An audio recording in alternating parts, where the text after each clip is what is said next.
네, 오늘 결코 변함없는 사랑의 하나님.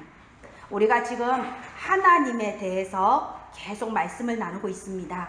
오늘 우리가 나눌 하나님은요, 어떤 하나님이시냐? 결코 변함없는 사랑의 하나님입니다. 사람은 상황에 따라 변하죠. 하나님의 사랑은 변하지 않습니다. 우리가 지금까지 살아보면요, 그 당시에는 막 실망하고 안타까워 했는데 나중에 시간 지나고 보니까 아이고 그게 오히려 응답이었구나, 이런 경험들이 다 있을 거예요. 지금 우리의 계획대로 되지 않는 것처럼 보여도요, 하나님의 계획대로 되고 있는 중입니다. 그러니까 아무것도 걱정할 필요가 없습니다. 그래서 예수는 그리스도, 모든 문제 끝, 이 말의 의미예요. 예수 생명 가진 우리는 완전 해방된 인생, 완전 보장된 인생, 아멘. 구원을 받은 우리는 모든 것을 다 받은 겁니다. 그런데 구원받은 이스라엘 백성이 왜 40년이나 광야에서 방황했다고 했지요? 가나안에 입성할 콘텐츠를 준비하는 기간이었어요. 우리도 하나님이 나한테 뭘 해줘서 감사한 게 아니고 하나님 한 분만으로 감사하고 즐거워하는 복음 콘텐츠, 그리고 아침과 밤과 낮에 하나님께 감사드리면서 늘 하나님과 동행하는 기도 콘텐츠, 이거 두 개를 갖추라고 하나님께서 지금 우리를 인도하고 계신 겁니다. 그런데 이 복음 콘텐츠, 기도 콘텐츠, 사실은요, 이 두 가지만 지속해도요, 하루하루의 삶이 평안하고 행복해집니다. 사실은 이 복음 콘텐츠, 기도 콘텐츠만 계속 지속해도요, 그럭저럭 살만합니다. 사실은요, 그냥 범사에 감사하고, 불교 신자들도 그러잖아요. 모든 게 감사하다. 우리 어머니 하나님 안 믿어도요, 벽에 붙여놨어요. 감사해라. 그리고 나는 모든 게 감사하다 그럽니다. 그래서 엄마 도대체 무엇에 감사해요? 그러니까 아무튼 감사하다 그럽니다. 예, 우상 숭배자들도 감사합니다. 그렇게 범사에 감사하고, 또 늘 기도하고, 기도 콘텐츠 갖추면서 기도하고, 또 우리는 주일날 와서 예배도 드리잖아요. 예배 드리고, 이것만 지속해도요, 그럭저럭 평안하게 삽니다. 그럭저럭 마음의 평안과 행복을 느끼면서 살 수 있습니다. 그런데 여기서 멈추면 안 돼요. 여기서 멈추니까는 종교인이 되는 거예요. 불교 신자하고 차이가 없는 겁니다. 그냥 불교 신자 비스무리하게 내 마음이 평안하고 감사하고 뭐 이런 식으로 종교인이 되어버리는 거예요. 우리가 받은 구원은 그 정도가 아닙니다. 하나님께서 우리를 구원하실 때는요, 우리 한 사람 한 사람에게 특별한 계획을 가지고 우리를 구원하셨어요. 우리는 하나님의 절대 계획이 있는 사람들이에요. 그걸 네 글자로 뭐라고 하냐? 인생 작품. 구원받은 우리의 인생은요, 내 것이 아닙니다. 하나님께서 만들어 나가시는 작품이에요. 자, 다시 말하겠습니다. 우리의 인생은 뭐라고요? 작품. 하찮은 인생 아니에요. 밥 먹고 사는 인생 아니에요. 하나님이 만들어 나가시는 작품입니다. 그렇다면은 과연 하나님께서 나에게 준비해 놓으신 인생 작품이 대체 뭐냐? 그거를 찾아야 되는 거죠. 우리가 지금 로마서 8장을 3주째 하고 있습니다. 그만큼 로마서 8장에는요, 한 절 한 절 버릴 게 하나도 없어요. 근데 오늘이 이제 로마서 8장 마지막 주간입니다. 오늘 이 하나님의 말씀을 나누는 중에 우리에게 새로운 눈이 열리는 시간 되기를 바랍니다. 여러분을 둘러싸이는 환경과 상황에 잡히는 게 아니고 독수리처럼 한 단계 더 높이 비상할 수 있는 새 힘을 얻는 날이 되기를 주 예수 그리스도 이름으로 축원드립니다. 자, 넉넉히 이기게 하시는 하나님, 오늘 우리가 읽은 31절부터 39절에는요, 성도가 가져야 될 5가지 확신이 다 나와 있어요. 5가지 확신이 뭔가요? 우리 한번 해볼까요? 구원의 확신, 기도응답의 확신, 죄사함의 확신, 인도의 확신, 승리의 확신. 그지요? 먼저 31절을 보세요. 31절 보면요, 그런즉 이 일에 대하여 우리가 무슨 말을 하리요? 이거는 탐복문이에요. 구원에 대해서 너무너무 기뻐서 이렇게 좋은 구원을 주신 하나님께 더 이상 무슨 말을 하겠냐 하는 탄성을 지르는 거예요. 만일 하나님이 우리를 위하시면 누가 우리를 대적하리요? 전능하신 하나님께서 우리를 구원해 주셨는데 그 어느 누가 우리를 대적하겠냐? 그 누구도 우리가 받은 이 놀라운 구원의 축복 빼앗아갈 수 없다. 구원의 확신입니다. 여러분, 우리는 구원받은 하나님의 자녀입니다. 우리에게는 천국이 보장되어 있습니다. 아멘. 만약 제가 지금 한 이 말을 천주교인이 들었다면 뭐라고 했을까요? 뻔뻔하다고 했을 거예요. 아니, 무슨 천국을 간다고 그렇게 자신있게 말하냐? 여러분 알다시피 천주교에서는요, 우리가 보는 성경하고 약간 다릅니다. 그리고 성경에 없는 연옥이라는 것을 가르쳐요. 왜 연옥이냐? 사람이 죽으면 일단 천국과 지옥의 중간지대 연옥을 간다 이거예요. 그리고 거기서 이제 남아있는 후손들이 헌금도 잘하고 기도도 많이 해주면 천국으로 올라가는 거예요.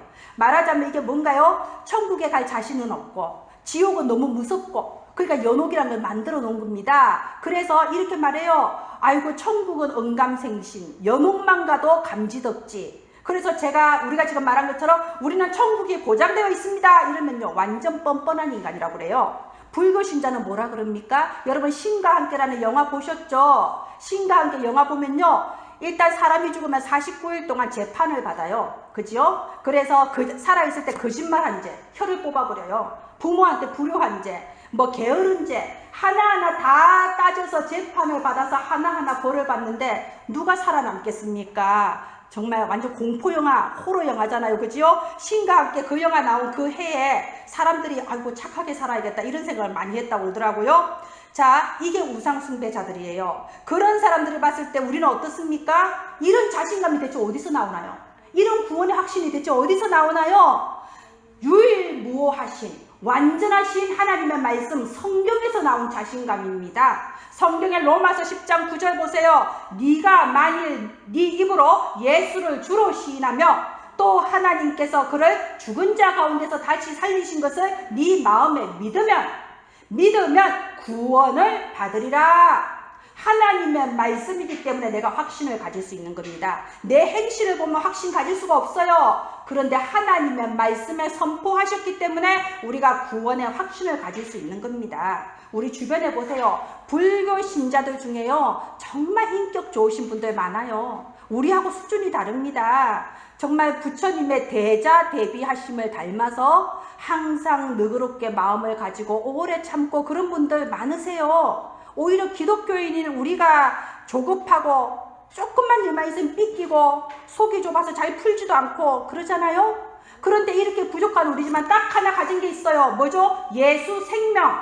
우리한테는 생명이 있습니다. 예수 생명. 그래서 이 예수 믿는 나는 하나님의 자녀다 이 말입니다. 잘 삐끼면 어때요? 잘 삐끼는 하나님 자녀. 성질 들어오면 어떻습니까? 성질 들어온 하나님 자녀. 시기 질투하면 어때요? 나는 시기 질투하는 하나님 자녀. 가위 눌려도 괜찮아요. 가위 눌리는 하나님 자녀. 정신문제 좀 있어도 괜찮습니다. 정신문제 있는 하나님 자녀. 이 구원의 확신에 흔들리지 않기를 바랍니다. 5가지 확신 중에서 제일 중요한 게 구원의 확신이에요. 사실은 구원의 확신만 있으면 나머지 확신은 따라오는 거예요. 반대로 구원의 확신이 흔들린다. 신앙 전체가 다 흔들려 버립니다. 내가 천국에 갈 수 있을까?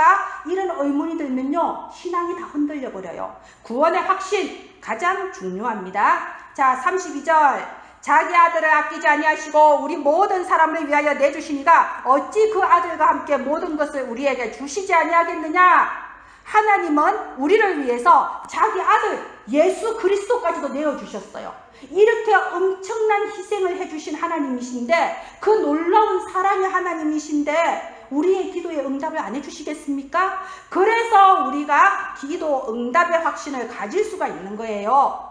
하나님 내 기도는 응답 안 해주시던데. 자, 기도 응답에는 3종류가 있지요. 바로 즉시 응답해 주시는 응답이 있고, 아주 늦게 천천히 큰 응답을 해주시는 응답이 있고요, 응답을 안 해주시는 무응답도 있습니다. 3종류, 즉시 응답, 큰 응답, 무응답, 3종류가 있어요. 자, 일본에는요, 우찌무라 간조라는 사람이 아주 존경받는 신앙인입니다. 지금 돌아가셨는데, 그 우찌무라 간조가 임종 직전에 마지막으로 감사기도 하면서 죽었어요. 그런데 그 감사기도 내용이 뭐냐?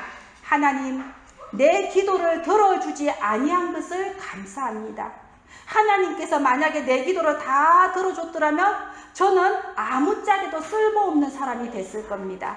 얼마나 바른 기도예요? 말하자면은 그때 당시에는 무응답이었는데 지금 보니까 그게 진짜 큰 응답이었더라. 이렇게 감사하면서 기도하면서 돌아가셨다 이겁니다.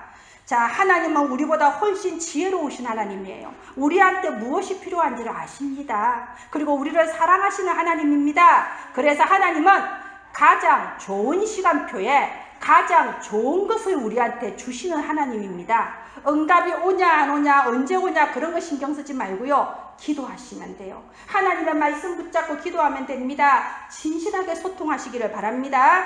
세 번째 33절 34절 보겠습니다.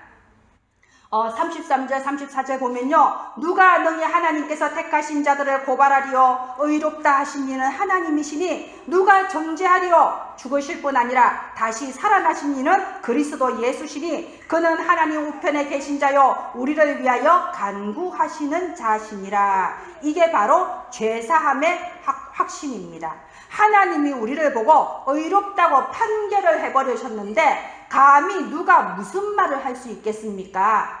자, 계시록 12장 10절에 보면요. 사탄을 보고 뭐라고 했냐? 하나님 앞에서 밤낮 참소하는 자라고 돼 있어요. 참소가 뭐냐? 일러 바친단 말이에요. 계속해서 밤낮으로 우리의 잘못을 고소하고 있는 거예요. 현이를 보세요. 아이 조방이 집사를 보세요. 아이 절대로 천국 못 갑니다. 쉬지도 않아. 밤낮으로 참소한다고 계시록에 나와 있습니다. 이 시간에도 참소하고 있어요. 그렇게 사단이 밤낮으로 우리를 고발하고 있는데요. 우리의 변호인이 있습니다.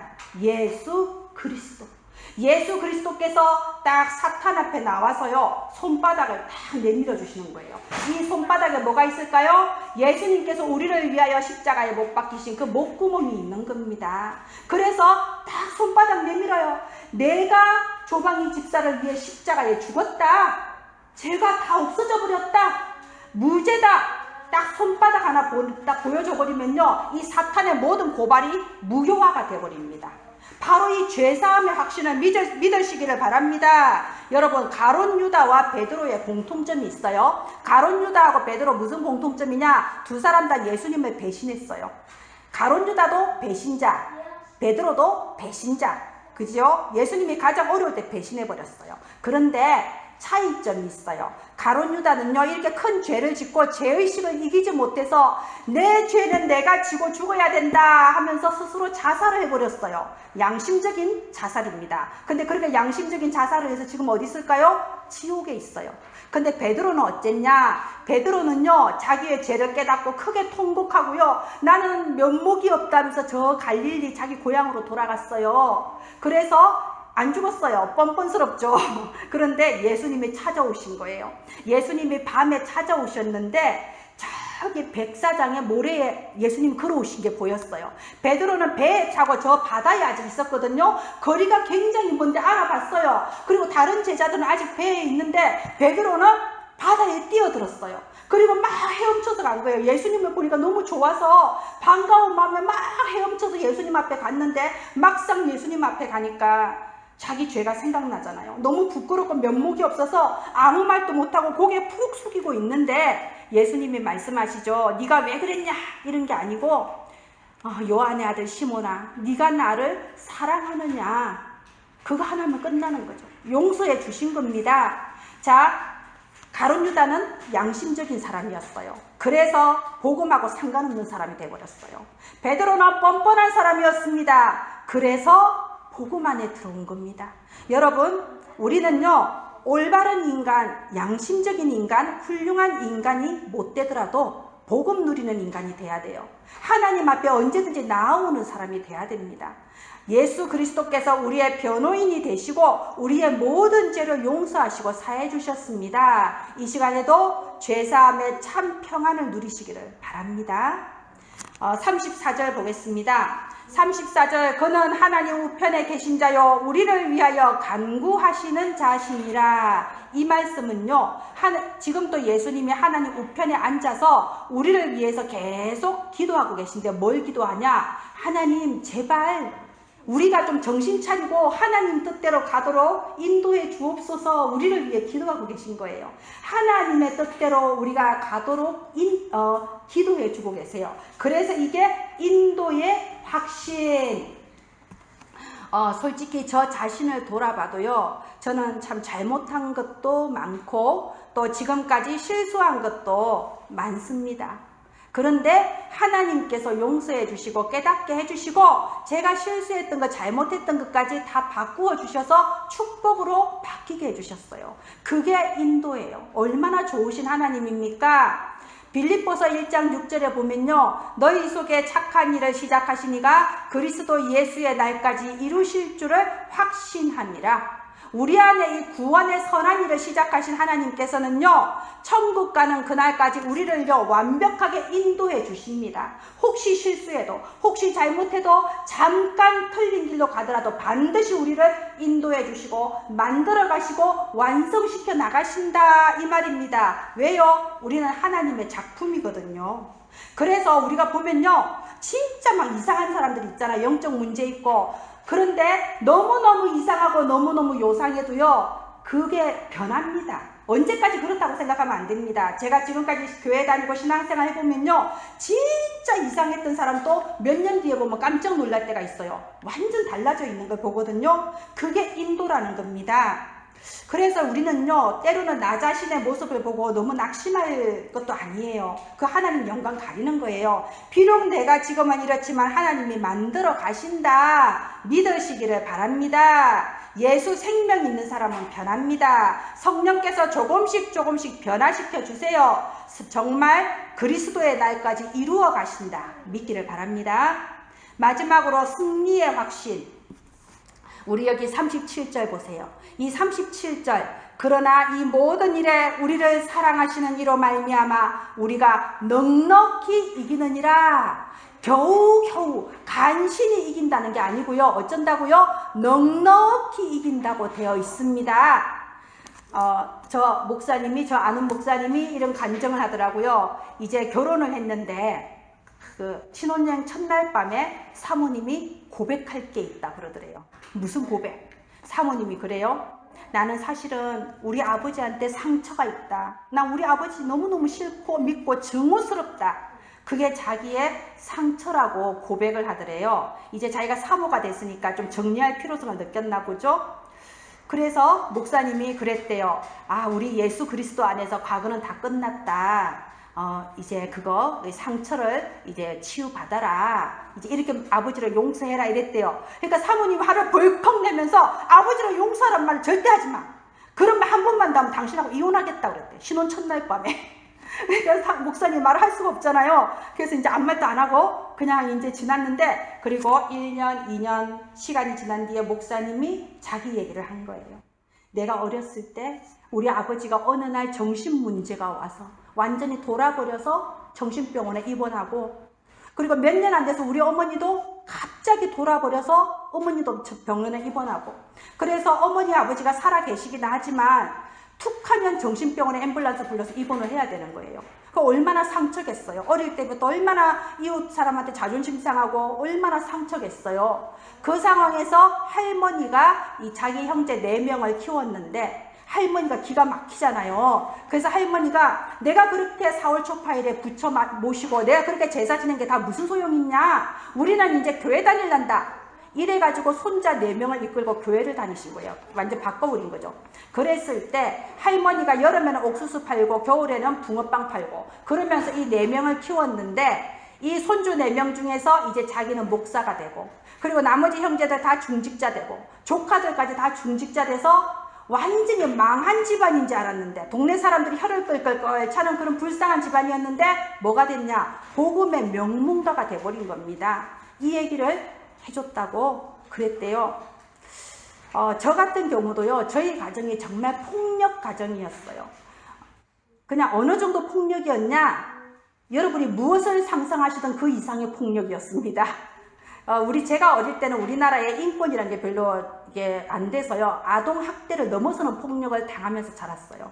그런데 보세요, 그런 학대와 폭력을 당했으면 제가 이상한 인간이 됐을 수도 있고요, 인생이 막 빗나갈 수도 있지요. 사실상 저 어릴 때 그 모든 일들이 저한테 큰 상처였어요. 큰 상처였고 예수님 믿고도 이게 잘 해결이 안 되더라고요. 잠깐 은혜 받을 때는 내가 아버지 용서할 수 있을 것 같았거든요. 근데 이 은혜가 조금만 떨어져도 정오스러운 거예요. 왜 내가 그런 가정에 태어났을까? 그리고 내가 이렇게 복음 안에서 있어도 계속 내게 걸림돌이 됐어요. 그랬는데 복음의 은혜를 깨달으면서 제가 알게 된 게 있습니다. 이 사단이 어떻게든지 언약 백성을 넘어뜨리려고 공격을 했던 거구나. 보세요. 가인이 자기 동생 에서를 죽였어요. 동생이 미울 수도 있죠. 시기 질투할 수도 있죠. 그런데 동생을 죽이기까지 한다. 이거는 사단이 역사한 거예요. 사단이 어떻게든지 이 언약 백성을 넘어뜨리려고 이 사단이 역사한 거예요. 그래서 사단이 우리를 공격을 하는 겁니다. 사람을 통해서 상처를 줍니다. 여러 가지 문제와 사건을 통해서 우리를 시험에 들게 만들어요. 그래서 이게 35절에 나와 있잖아요. 35절 보세요. 환난, 곤고, 박해, 기근, 적신, 위험, 칼, 이 모든 걸 충동원해서 우리를 공격하는데 완전히 멸망시켜버리는 게 사탄의 목적입니다. 그런데 그렇게 안 되죠. 생명 가진 하나님의 자녀는 이 모든 것을 넉넉히 이기느니라. 이기게 하시는 겁니다. 어떻게 해요? 35절에 누가 우리를 그리스도의 사랑에서 끊으리요? 우리를 그리스도의 사랑에서 끊을 자가 결코 없단 말입니다. 38절 39절 마지막에 보면요. 내가 확신하노니 사망이나 생명이나 천사들이나 권세자들이나 현재일이나 장래일이나 능력이나 높음이나 깊음이나 다른 어떤 피조물이라도 우리를 우리 주 그리스도 예수 안에 있는 하나님의 사랑에서 끊을 수 없으리라. 끊을 수 없어요. 하나님이 한번 택한 자는요. 절대 버림을 받지 않습니다. 그래서 우리가 이 모든 일에 넉넉히 이기느니라. 무엇으로요? 하나님의 사랑으로. 오늘 말씀 제목이 뭐죠? 결코 변함없는 하나님의 사랑이 우리를 넉넉히 이길 수 있게 해주는 겁니다. 제가 이 복음의 은혜가 너무나도 컸어요. 하나님을 만나고 나니까 하나님의 사랑이 내게 꼭 이 바다의 파도가 내게 밀려오는 것처럼 하나님의 사랑이 정말 생생하게 실감나게 내게 느껴지기 시작했어요. 그만큼 제가 상처가 크니까 더 느끼게 해주셨겠죠. 내가 감당할 수 없을 정도로, 우리가 물속에 들어가면 숨을 못 쉬잖아요. 감당할 수 없을 정도로 하나님의 사랑이 내게 물밀듯이 밀려들면서요. 이 사랑이 너무 커서 내 상처를 덮어버리시더라고요. 괜찮다가 되더라고요. 하나님이 나를 사랑하니까 아버지가 이상해도 괜찮아. 하나님이 나를 사랑하시니까 어머니가 이상해도 괜찮아. 하나님이 나를 사랑하시니까 내 환경이 이상해도 괜찮아. 어떤 사람을 만나도 괜찮아. 하나님이 나를 너무 사랑해 주시니까 괜찮다가 돼버리더라고요. 그래서 전에는 상처였고 전에는 걸림돌이었는데 이 걸림돌이 뭐가 되냐? 디딤돌로 바뀌어요. 내가 딛고 일어설 수 있는 디딤돌로 바뀌어서 제가 어린 시절이 너무 불행했기 때문에 제가 어린이 사역을 할 수 있게 하시더라고요.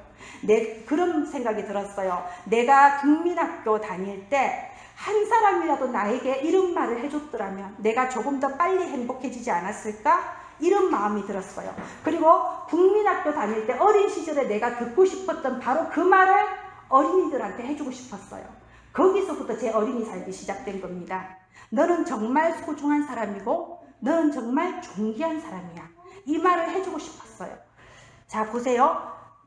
우리가 하나님을 만나지 못했을 때는요. 상처 때문에 무너질 수 있고 상처 때문에 망할 수 있어요. 그러나 하나님의 사랑 안에서는 걸림돌이 아니라 디딤돌이 되는 겁니다. 요셉을 보세요. 아버지는 1명인데 엄마가 4명이에요.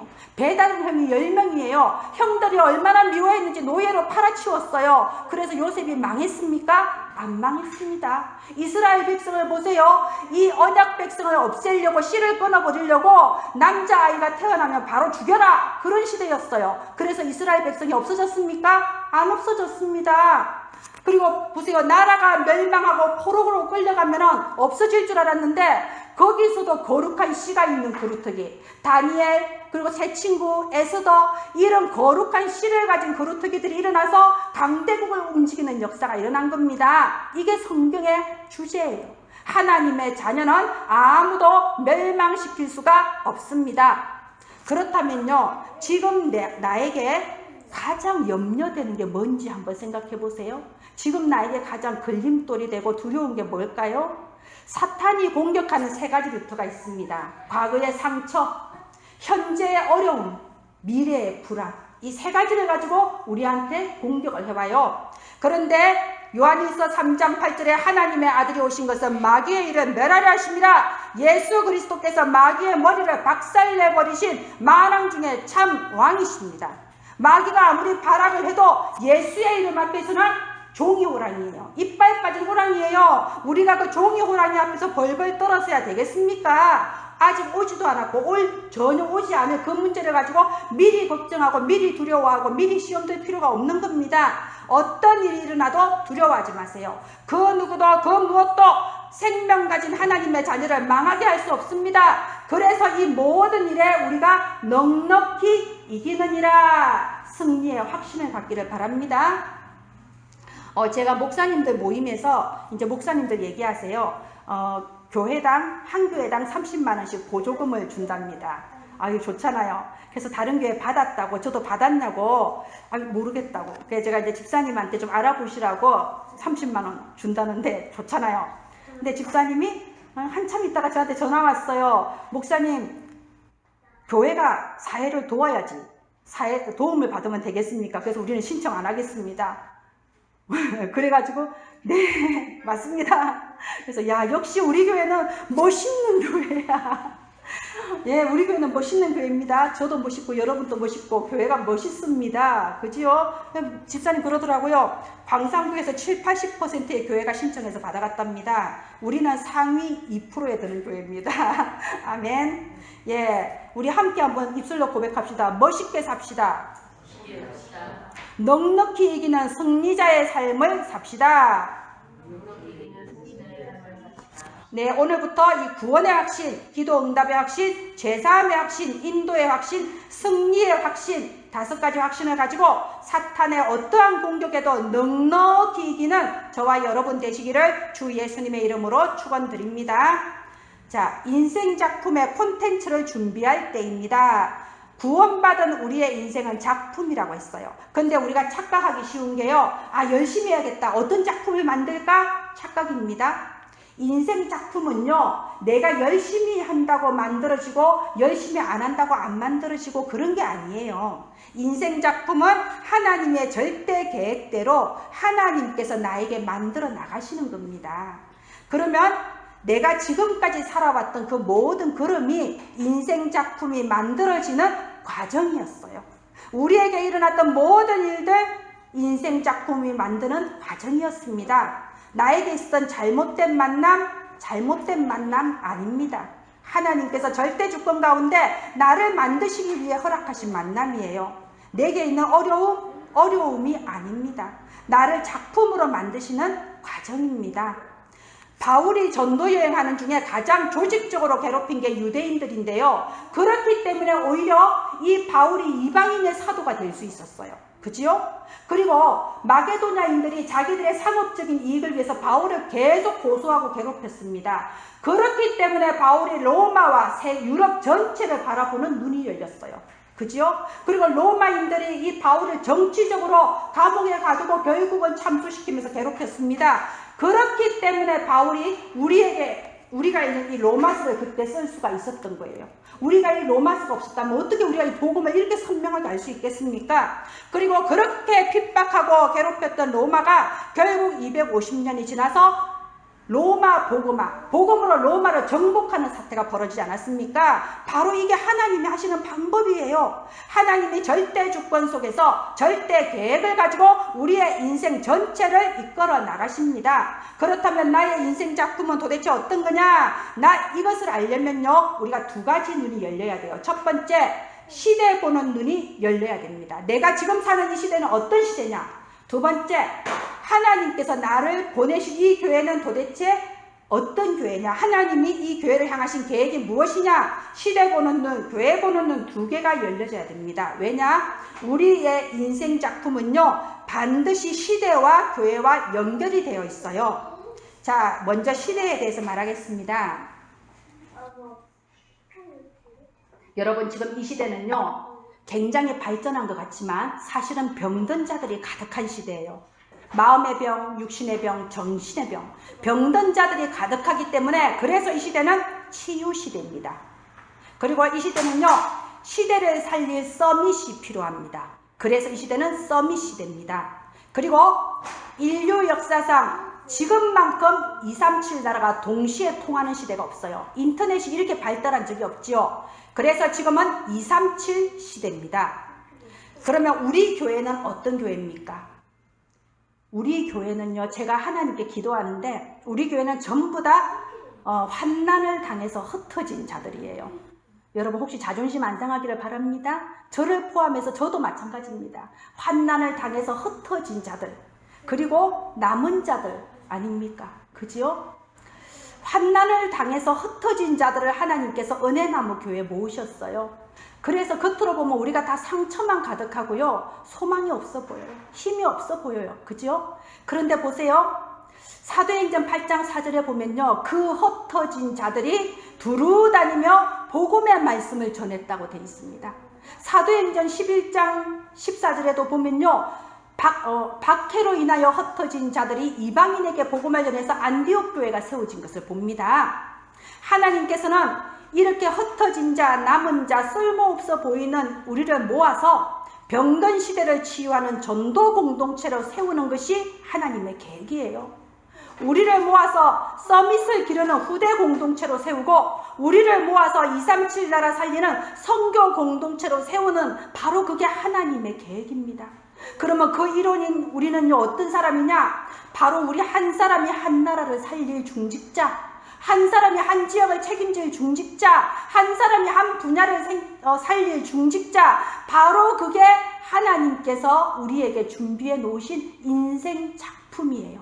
답을 내십시오. 빌딩을 사는 게 인생 작품이 아닙니다. 내가 하나님의 몸된 교회를 세우고 우리 후대 앞에 바로 이런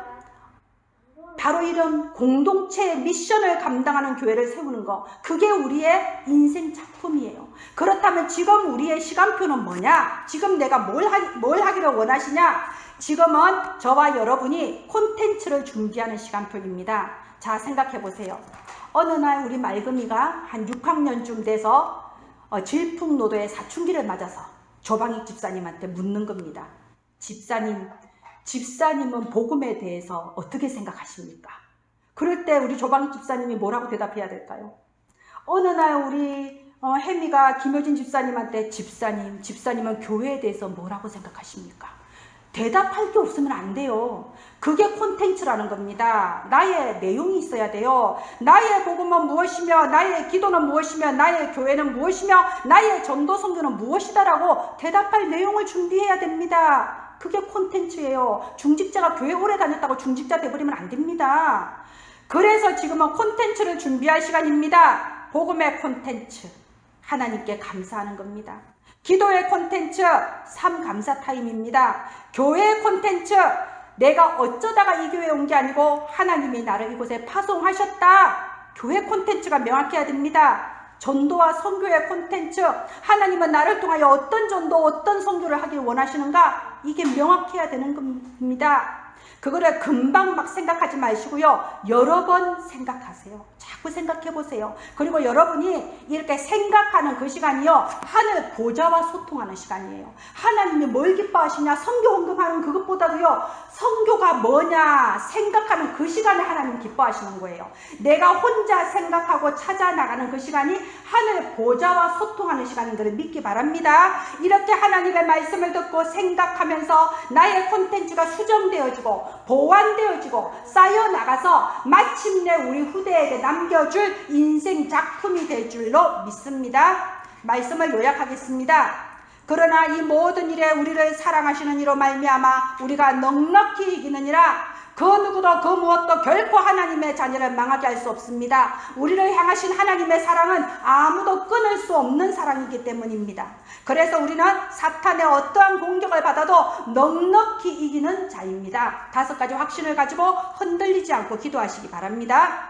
우리의 인생은 하나님이 만들어 나가시는 인생 작품입니다. 하나님 앞에서, 후대 앞에서 두고두고 영광 돌릴 콘텐츠를 준비하는 저와 여러분 되시기를 바랍니다.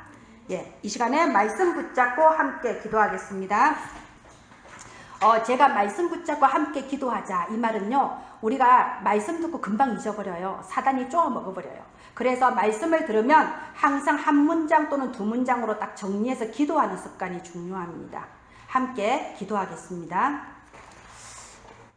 결코 변함이 없는 사랑의 하나님, 감사합니다. 우리의 과거의 상처와 현재의 어려움과 미래의 불안에 속지 않게 하여 주옵소서. 결코 끊어지지 않는 그 하나님의 사랑으로 넉넉히 이기게 하여 주시옵소서. 우리의 인생을 들어 작품으로 만드시는 하나님, 참으로 우리가 후대에게 두고두고 모델이 될 수 있는 인생 작품을 남기게 하여 주시옵소서. 이 일을 위해서 이제는 우리의 내용이 준비되게 하여 주시옵소서.